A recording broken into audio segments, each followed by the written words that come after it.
Okay. Alright, so working on a 2022 Kia Carnival. Stupid door latch locked.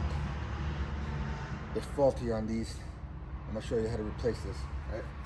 So you would think that you'd have to take the wheel well off, but you don't. Take a flathead screwdriver, wedge it in here, and just pop it loose. You'll see they're clipped in. Right? So you gotta get all four. Pop it out.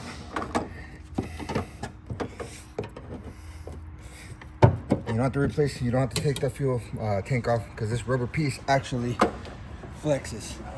Look in here. It actually flexes. See how it flexes up and down? So all you do is take the clips off and just kind of finagle it. And right here is your replacement for the latch.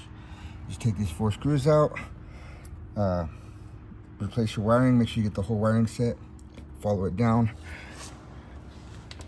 which goes inside, and then switch it out. And that's it. And you just snap it all back in. Cool.